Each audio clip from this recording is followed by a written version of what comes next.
ولی تماشاوان اجازه جه سرنجا چافدرین روشیا بگمان پیتری هفته گروپین چکدار هنه که به 10,000 چکدار دیر جه دیسپلین سربازی بگمان و چارچوبه که یاسای ورگیت یجاری حکومت عراق بتنه تغذیه کرن چکدار کرن او بگمان تنه پاردار کرن جی پاره کی گله کی زباله بوده تدابین کرن ایکش بگمان سیستمی برگیریا عراق نه لپابندی بریارن حکومت عراق نبن البته فرمت نه لیبیا لیمن لسوریه لبنان تدیدن کارگری وان هم گروپین چکدار و بی اوی گلو چه بريس نزار حيدر او ببري سنتري راجان عراقيه لواشنطن جلمه بريس نزار دمتا باش بن اجي توزاني جي كيو كد جلمه وان خو بري ما قلتي 100 ساله اف عراق هي تجارا وكنها اوقاز جروبين چکدار بنابو نشان جدا جدا نبونه هر بسر خود تقینه به آله خو به مرجع خو به پانکارتین خو کواتا گلو هبونه وان همی جروبین چکدار دور ج اراده که سیاسی اداره که سیاسی هبش تو چاواد بینی براوش عراق بو پیش روجا عراقی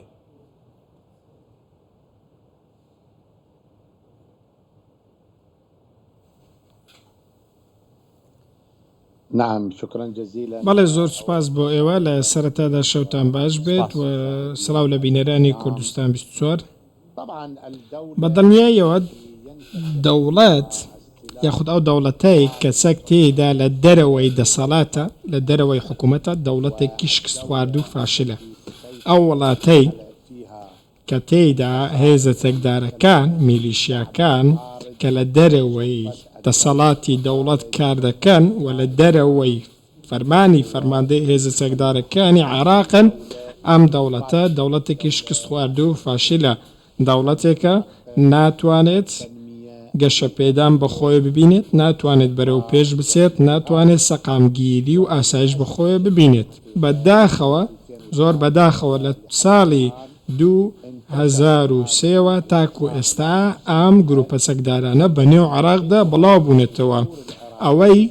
کە دەستوری عێراقی پێیان دەڵێت کە عێراقەکان دەنگیان بەم دەستورە داوە هەمان ئەم دەستورە کە لە 2005 دەنگی پێدراوە بەم گروپە چەکدارانە دەڵێت میلیشیا بە میلیشیا وەسفیان دەکات چونکە هەر چەکێک لە دەرەوەی دەسەڵاتی فەرماندەی هێزە چەکدارەکان بێت لە دەرەوەی حکوومەت بێ پێی دەوترێت چەکێکی نایاسایی و ناشەرعی و نادەستوری بۆیە دەستوری عێراقی بەوانە دەڵێت میلیشیا و بەوە وەسفیان دەکات لە هەمان کاتدا یاسای عێراقیش پێیان دەڵێت میلیشیا تەنانەت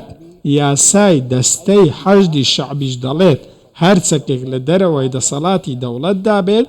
و بە فەرمانی فەرماندەی هێزە چەکدارەکانی عێراق کار نەکات بە هەمان شێوە دەڵێت ئەوانە میلیشیان کاتێک ئەم گروپە چەکدارانە دەست بە سەرشەقامدا دەگرن زۆر باشە بەڕێنزار ئەوەی کە بینی نێمە ینی هێزەکانی دەرەوەی هێزە فەرمیەکان زیاترن ژمارەیان زیاترە بودجەی زەبەلاحتریان بۆ دابی نەکرێ و هێزەکانیش دیارن ینی سەرکردە و کەسایەتی سیاسی زۆر دیار لە پشتیانەوەن بۆچی عێراق ناتوانێت هێزانە کۆنتڕۆڵ بکات و چالاکیشیان هەیە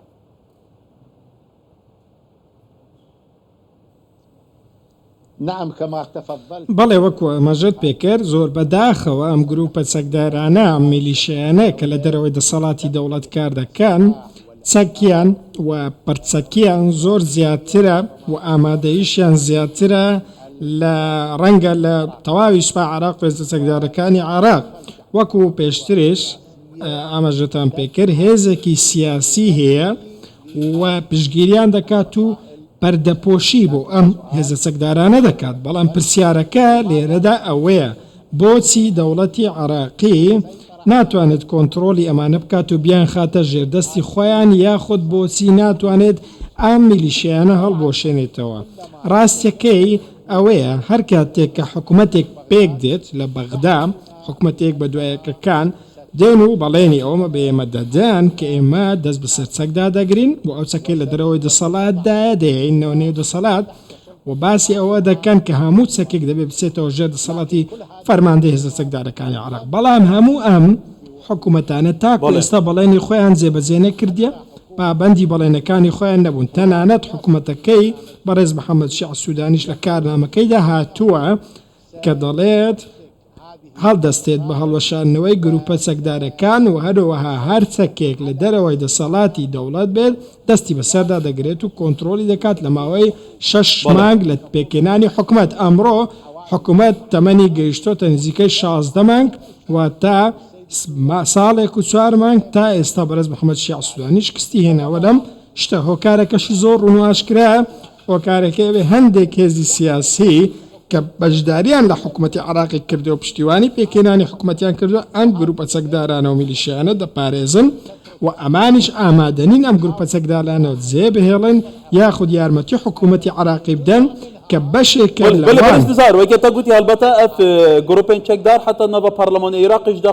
خودی بلوکên pêzin gelek caran arasteya siyaseta hikûmetê digorin dibît êkeş fişarên wê yekê ku hikûmet daxwaza derketina hêzên navpeymaniya nêvdewletî Amerîka biket fişara van grupên çekdar û ew kesatiyên li pişwan bît berê xwe bike Iraq kiriye gurapanê yekirayekirina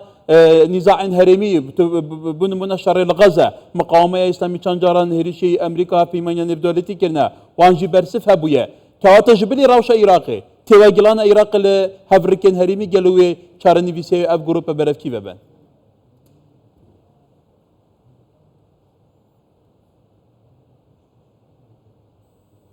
لذلك سيدي الكريم بۆیە بەڕێزم من لە سەرەتای قسەکانم گوتم دەوڵەت ئەگەر نەتوانێت دەست بە سەرچەکدا بگرێت ئەوە دەوڵەتێکی فاشیلە بۆچی؟ لەبەر ئەوەی ئەم جۆرە وڵات و دەوڵەتانە ئێمێستا باسی عێراق وەکو نمونە دەکەین زۆر بەداخەوە ئەم دەوڵەتە ناتوانێت کە هانی وەبەرهێنان بدات بۆچی؟ چونکە وەبەرهێنان بە دوای گۆڕپانێکی سەلامەتدا دەگەڕێت بە دوای ناوچەیەکی سەقامگیردا دەگەڕێت بە دوای بازارێکی سەقامگیردا دەگەڕێت بە دوای بواری ئابووری و بازرگانی و پیشەسازی و کشتتوکاڵی سەلامەتدا دەگەڕێت بۆ ئەوەی وەبەرهێنانی تێدا بکات باشە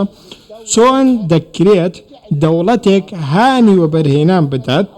جاچی وەبەرهێنانی نیشتیمانی بێت یاخود وەبەرهێنانی بیانی بێت لە کاتێکدا چەک بەدەستە خۆی نەبێت وڵات بەدەستە خۆی نەبێت ئەمە نزار ئەمە کاریگەری خراپی نەکردو سەر عێراق لە ڕووی ئابووریەوە یعنی ساڵانە لە بودجەی گشتی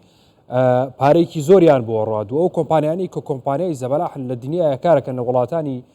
جیاوازی وەکو عێراق و ڕۆژهەڵاتی ناوەڕاست پێویستیان بە ئەمنیەت و ئاسایش و ئارامی هەیە زیاتر لە هەفتەیە گروپی چەکداری لە یاسا دەرچوو وا لە کۆمپانیایەکی ئەمریکی و بەریتانی و ئەڵمانی ناکات بێ لێرە کار بکات ئەمە تا چەند کاریگەری لەسەر ئابووری عێراق داناوە ئەم گروپانە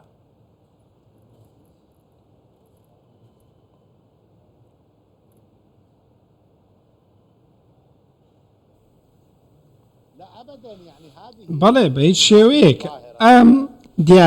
دیاردەی بڵاوبوونەوەی گروپە چەکدارەکان و میلیشیەکان لە عێراقدا ئەمە هەرگیز هانی وەبەرهێنان نادات بۆیە بەڕێز فەرماندەی هێزە چەکدارەکانی عێراق محەممەد شیع سوودانی زیاتر لە جارێک گوتوێتی ئەم گروپە چەکدارانە کە خۆی وەکو باند وەسفیان دەکات لە دەرەوەی دەسەڵاتی دەوڵەت کار دەکەن و هەروەها جموزۆڵەکانی بە جموزۆڵی تیرۆرستی و لە یاسا دەرچوو وەسفی کردوون گوتی ئەمانە بەرژەوەندی نیشتیمانیە باڵاکانی عێراق دەخەنە مەترسیەوە بە دڵنیاییەوە یەکێک لە گرنگترین دیاردەکانی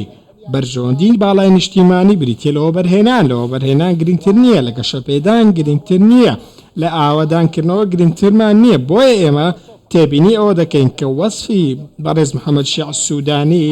بۆ ئەم گروپە چەکدار و میلیشیانە بەوەی کە مەترسیان خستۆتە سەر بەرژەوەندی باڵای نیشتیمانی لەبەر ئەوەی مەترسین بۆ سەر وەکو گوتم گەشە پێدان و بەرهێنان بۆ سەقامگیری و هەروەها بۆ واتە ئەوەیە کە ئابووری عێراقیان خستۆتە مەترسیەوە بۆیە تۆ تێبینی ئەوە دەکەی پارەیەکی زۆر زەبەلاح بەبێ وەبەرهێنان بە فیرۆ دەچێت بەبێ ئەوەی دەرەنجامێکی بێت تەنانەت هەندێک کۆمپانیای جیهانی ئێستا خەریکن عێراق بەجێ دێڵن لە بەسرا بێت لە هەر پارێزگایەکی دیکە بێتەوە کارەکەی چییە؟ چونکە ئەمانە هەست بە سەلامەتی ناکەن هەست بە سەقامگیری ناکەن هەست ناکەن کە ئەو پارە زەبەلاحانەی لێرەدا هەیە پارێزراوە و ئەو پارەی دەیانوێت وەبەرهێنانی تێدا بکەن پارێزراوە جەچی لە بواری ئاوادانکردنەوە بێت یاخود لە بواری نەوت و گاز بێت بۆیە ئەمانە گروپە چەکدارەکان زۆر مەترسین مەترسێکی زۆر گەورەم بۆ سەر عێراق و بۆ داهاتووی عێراق و نەوەکانی داهاتووی عێراق بەردەوام بێت ڕێبەبەرێ هێ سنتەرێ ڕێگەانە عێراقی لە واشنگتن گەلێک سپاس